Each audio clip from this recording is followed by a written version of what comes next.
ಈ ದಿನದಲ್ಲಿ ಯೇಸು ಸ್ವಾಮಿ ಪುನರುತ್ಥಾನವಾಗಿರುವಂತಹ ದಿನವಾಗಿರುವ ಕಾರಣ ನಿಮಗೆ ಪುನರುತ್ಥಾನವನ್ನು ಕುರಿತು ಸಂದೇಶ. ಹಲ್ಲೆಲೂಯಾ.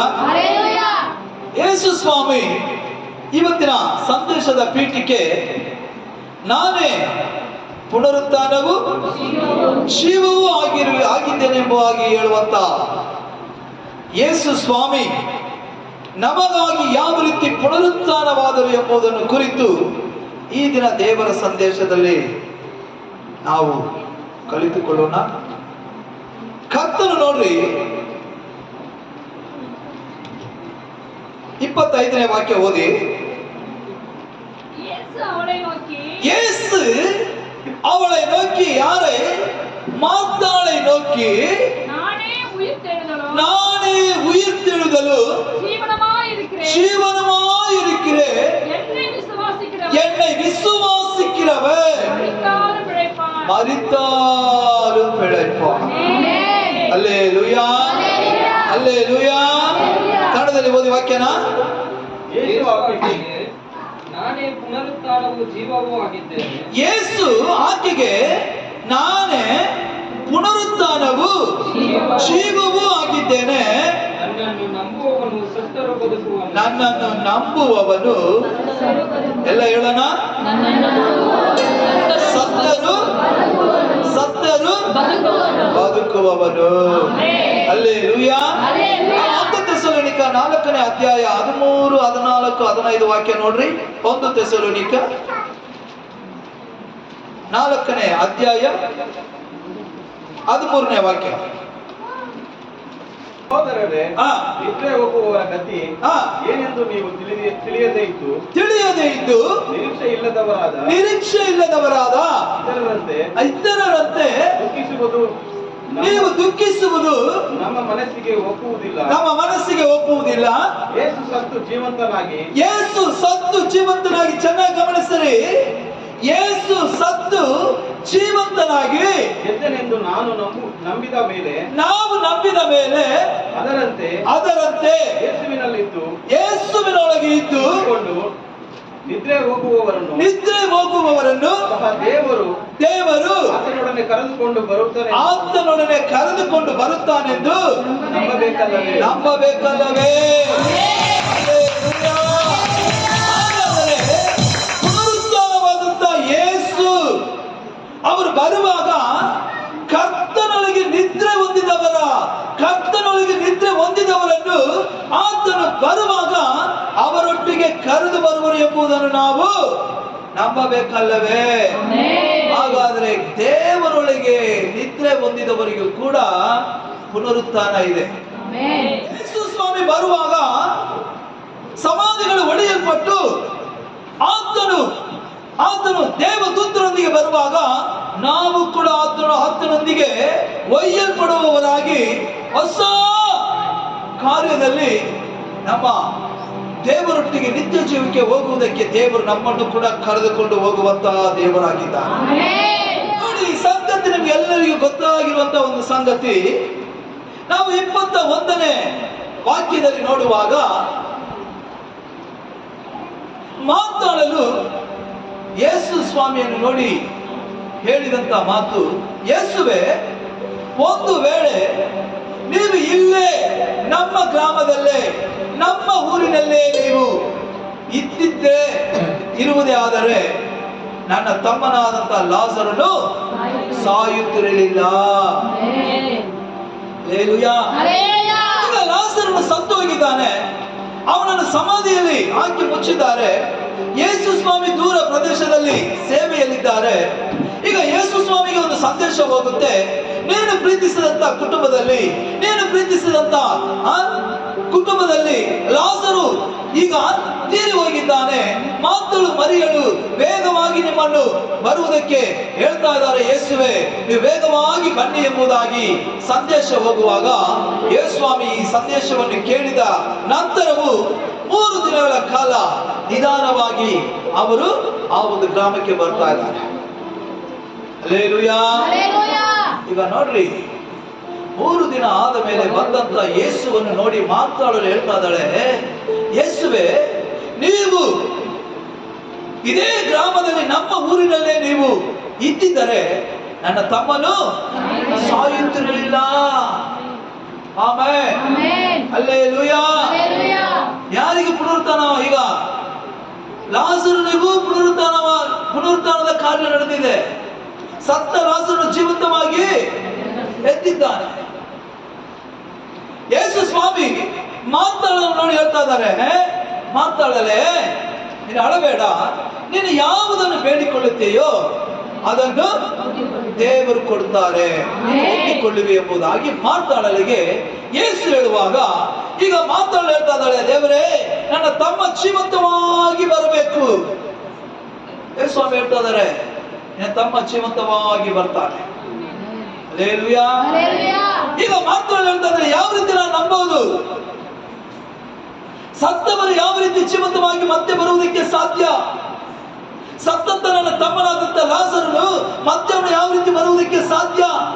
ಪುನರುತ್ಥಾನವನ್ನು ನಾವು ನಂಬುವುದಕ್ಕೆ ಸಾಧ್ಯವೋ ಎಂಬುದಾಗಿ ಮಾತಾಡಲು ಕೇಳುವಾಗ ಹಲ್ಲೆಲೂಯಾ, ಯೇಸು ಸ್ವಾಮಿ ಮಾತಾಡಲು ಕೊಟ್ಟಂತ ಉತ್ತರ, ನಾನೇ ಪುನರುತ್ಥಾನವೂ ಜೀವವೂ ಆಗಿದ್ದೇನೆ, ನನ್ನನ್ನು ನಂಬುವವರು ಸತ್ತರೂ ಬದುಕುವರು.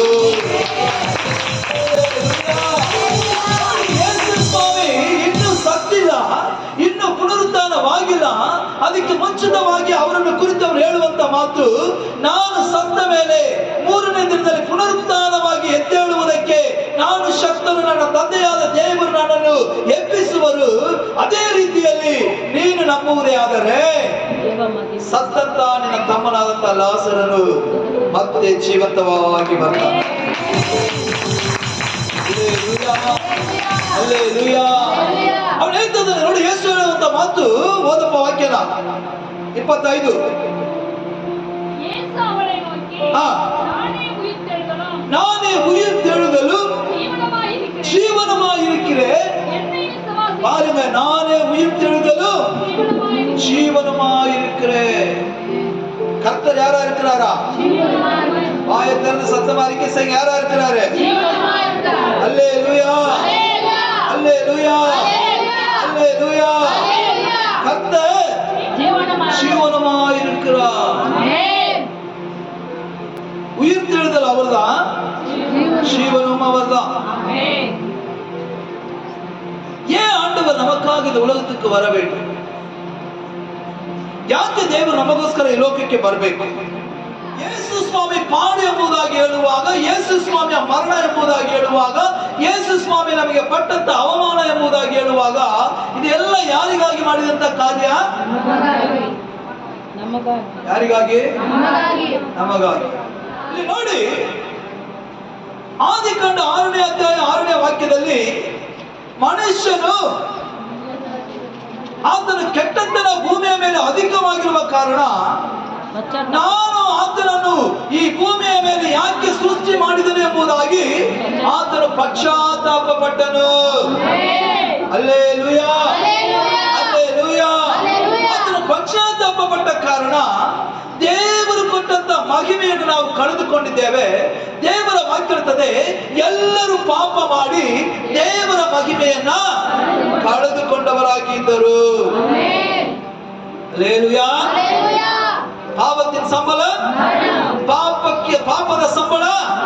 ಹಾಗಾದ್ರೆ ದೇವರು ಕೊಟ್ಟಂತ ಏದೇನ್ ತೋಟದಲ್ಲಿ ಕೊಟ್ಟಂತ ದೇವರ ಮಹಿಮೆಯನ್ನ ನಾವೆಲ್ಲರೂ ಕೂಡ ಪಾಪ ಮಾಡಿ ಕಳೆದುಕೊಂಡ ಕಾರಣ ನಾವು ಕಳೆದುಕೊಂಡದ್ದನ್ನ ಮತ್ತೆ ನಮಗೆ ಕೊಡುವುದಕ್ಕಾಗಿ, ಮತ್ತೆ ಆ ಮಹಿಮೆಯನ್ನು ನಾವು ಹೊಂದಿಕೊಳ್ಳುವುದಕ್ಕಾಗಿ, ಮತ್ತೆ ದೇವರೊಂದಿಗೆ ನಾವು ಐಕ್ಯವಾಗಬೇಕಾಗಿ, ಮತ್ತೆ ದೇವರೊಂದಿಗೆ ನಾವು ದೇವರ ಪ್ರೀತಿಯನ್ನು ಹೊಂದಿಕೊಳ್ಳುವುದಕ್ಕಾಗಿ, ಮತ್ತೆ ದೇವರ ಒಂದು ಪ್ರಸನ್ನತೆಯಲ್ಲಿ ನಾವು ಜೀವಿಸಬೇಕೆಂಬುದಕ್ಕಾಗಿಯೇ ನಮ್ಮನ್ನು ತಂದೆಯಾದ ದೇವರನ್ನು ಒಂದುಗೂಡಿಸುವುದಕ್ಕಾಗಿಯೇ ಯೇಸು ಸ್ವಾಮಿ ಮಧ್ಯಸ್ಥಿಕನಾಗಿ ಈ ಲೋಕದಲ್ಲಿ ಮನುಷ್ಯನಾಗಿ ಬಂದರು. ಲೂಕನ ಬರೆದ ಸುವಾರ್ತೆ 19ನೇ ಅಧ್ಯಾಯ 10ನೇ ವಾಕ್ಯ ಓದ್ರಿ. ಮನುಷ್ಯ ಕುಮಾರನು ಆ, ಕೆಟ್ಟು ಹೋಗಿರುವ ಕೆಟ್ಟು ಹೋಗಿರುವುದನ್ನು ಹುಡುಕಿ ರಕ್ಷಿಸುವುದಕ್ಕೆ ಬಂದನು. ಹಲ್ಲೆಲೂಯಾ. ಈಗ ದೇವರ ಮಹಿಮೆಯನ್ನು ಹೊಂದಿದಂತ ಮನುಷ್ಯ ಕುಮಾರನ ಇವಾಗ ಏನಾಗಿದ್ದಾನೆ, ದೇವರಿಂದ ಹೊಂದಿದಂತ ಮಹಿಮೆಯನ್ನು ಮನುಷ್ಯನು ಕಳೆದುಕೊಂಡು ಈಗ ಏನಾಗಿದ್ದಾನೆ, ಕೆಟ್ಟು ಹೋಗಿದ್ದಾನೆ. Hallelujah, hallelujah. ಮನುಷ್ಯ ಕುಮಾರನು ಕೆಟ್ಟು ಹೋದ ಕಾರಣ, ದೇವರ ಮಹಿಮೆಯನ್ನು ಕಳೆದುಕೊಂಡ ಕಾರಣ, ದೇವರ ಪ್ರೀತಿಯನ್ನು ಕಳೆದುಕೊಂಡ ಕಾರಣ, ದೇವರ ಐಕ್ಯದಿಂದ ದೂರವಾದ ಕಾರಣ, ದೇವರ ಪ್ರಸನ್ನತೆ ಬಿಟ್ಟು ಹೊರಗಡೆ ಬಂದ ಕಾರಣ, ಅವನು ಕೆಟ್ಟು ಹೋಗಿ ಲೋಕದಲ್ಲಿ ಜೀವಿಸುವ ಕಾರಣ, ಅವನ ಆತ್ಮವು ನರಕಕ್ಕೆ ಹೋಗಬಾರದು ಎಂಬುದಕ್ಕಾಗಿಯೇ ತಂದೆಯಾದ ದೇವರು ತನ್ನ ಒಬ್ಬನೇ ಕುಮಾರನಾದಂತ ಯೇಸು ಕ್ರಿಸ್ತನನ್ನು ನಮಗೋಸ್ಕರ ಈ ಲೋಕದಲ್ಲಿ ಕೊಟ್ಟು ನಾವು ಮತ್ತೆ ಆ ಪ್ರಸನ್ನತೆಯನ್ನು ಹೊಂದಿಕೊಳ್ಳಬೇಕು ಎಂಬುದಕ್ಕಾಗಿ, ನಮ್ಮ ಪಾಪವನ್ನು ಬಿಟ್ಟು ಯೇಸುವಿನ ದೇವರ ಕಡೆಗೆ ಮನ ತಿರುಗಬೇಕೆಂಬುದಕ್ಕಾಗಿಯೇ ನಮಗಾಗಿ ಮಧ್ಯಸ್ಥಿಕನಾಗಿ ಕರ್ತನಾದ ಯೇಸು ಸ್ವಾಮಿ ಈ ಲೋಕದಲ್ಲಿ ಮನುಷ್ಯನಾಗಿ ಜನಿಸಿದ. ಆಗ ಯೇಸು ಸ್ವಾಮಿ ತಂದೆಯಾದ ದೇವರು ಕೊಟ್ಟಂತ ಮಹಿಮೆಯನ್ನು ನಾವು ಕಳೆದುಕೊಂಡ ಕಾರಣ, ತಂದೆಯಾದ ದೇವರು ನಮಗೆ ಕೊಟ್ಟಂತ ಪ್ರಸನ್ನತೆಯನ್ನು ಕಳೆದುಕೊಂಡ ಕಾರಣ, ತಂದೆಯಾದ ದೇವರು ನಮಗೆ ಕೊಟ್ಟಂತ ಪ್ರೀತಿ ಐಕ್ಯತೆಯನ್ನು ಕಳೆದುಕೊಂಡ ಕಾರಣ ಮನುಷ್ಯನ ಇವಾಗ ಏನಾಗಿದ್ದಾನೆ, ಕೆಟ್ಟು ಹೋಗಿದ್ದಾನೆ. ಹಲ್ಲೆಲೂಯಾ. ಮನುಷ್ಯನ ಏನಾಗಿದ್ದಾನೆ, ಕೆಟ್ಟು ಹೋಗಿದ್ದಾನೆ. ಕೆಟ್ಟು ಹೋದ ನಮ್ಮನ್ನು ಸರಿಪಡಿಸಿ, ಕೆಟ್ಟು ಹೋದ ನಮ್ಮನ್ನು ಮತ್ತೆ ರೂಪಿಸಿ, ಕೆಟ್ಟು ಹೋದ ನಮ್ಮನ್ನು ಮತ್ತೆ ಆತನು ಸುಂದರವಾಗಿ ಸೃಷ್ಟಿ ಮಾಡಿ, ಯಾರಿಂದ ನಾವು ಸೃಷ್ಟಿಯಾದವೋ ಅವನ ಕೈಗೆ ಕೊಡುವುದಕ್ಕಾಗಿ ಯೇಸು ಸ್ವಾಮಿ ಲೋಕದಲ್ಲಿ ಮನುಷ್ಯನಾಗಿ ಅವತಾರ, ಮನುಷ್ಯನಾಗಿ ಹುಟ್ಟಿ ಆತನು ನಮಗಾಗಿ ಸತ್ತು ಈ ದಿನದಲ್ಲಿ ಪುನರುತ್ಥಾನವಾಗಿದೆ.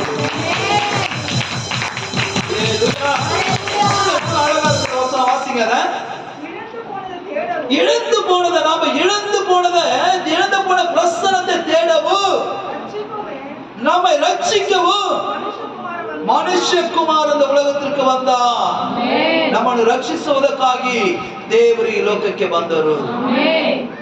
Hallelujah, hallelujah. ಇವತ್ತು ನಾವು ಮಾಡಿದ ಪಾಪದಿಂದ ಯೇಸು ಸ್ವಾಮಿ ಶಿಲುಬೆಯನ್ನು ಹೊತ್ತನು. ಚೆನ್ನಾಗಿ ಗಮನಿಸಿರಿ. ನಾವು ಮಾಡಿದ ದ್ರೋಹದಿಂದ ಯೇಸು ಸ್ವಾಮಿ ಮುಳ್ಳಿನ ಕಿರೀಟವನ್ನು ಧರಿಸಿಕೊಂಡನು. ನಾವು ಮಾಡಿದ ಪಾಪದಿಂದ ಯೇಸು ಸ್ವಾಮಿ ಚಡಿ ಏಟನ್ನು ತಿಂದನು. ಇವೆಲ್ಲವೂ ಕೂಡ ನಮ್ಮ ಪಾಪಕ್ಕಾಗಿಯೇ, ಇವೆಲ್ಲವೂ ಕೂಡ ನಮ್ಮ ದ್ರೋಹಕ್ಕಾಗಿಯೇ, ಇವೆಲ್ಲವೂ ಕೂಡ ನಾವು ಮಾಡುವಂತ ಕೆಟ್ಟ ಕಾರ್ಯಕ್ಕಾಗಿಯೇ ಆತನು ಕಲ್ವಾರಿ ಶಿಲುಬೆಯಲ್ಲಿ ತನ್ನನ್ನು ತಾನು ಒಪ್ಪಿಸಿಕೊಟ್ಟು ನಮ್ಮನ್ನು ರಕ್ಷಿಸಲು ದೇವರು ಈ ಲೋಕದಲ್ಲಿ ಬಂದರು. ಹಲ್ಲೆಲೂಯಾ. ಅವರು ಬಂದು ಅವರ ಕೆಲಸವನ್ನೆಲ್ಲ ಸರಿಯಾಗಿ ಮಾಡಿ ಮುಗಿಸಿ ತಂದೆಯ ಬಳಿಯಲ್ಲಿ ಹೋದರು. ಆದರೆ ಅವರಿಂದ ಕ್ಷಮಾಪಣೆ ಹೊಂದಬೇಕಾದಂತ ನಾವು ಇನ್ನೂ ಕೂಡ ನಮ್ಮ ಪಾಪವನ್ನು ಬಿಟ್ಟು ನಾವು ಹೋಗದೆ ಇನ್ನು ಅದರಲ್ಲೇ ಜೀವಿಸುವವರಾಗಿದ್ದೇವೆ.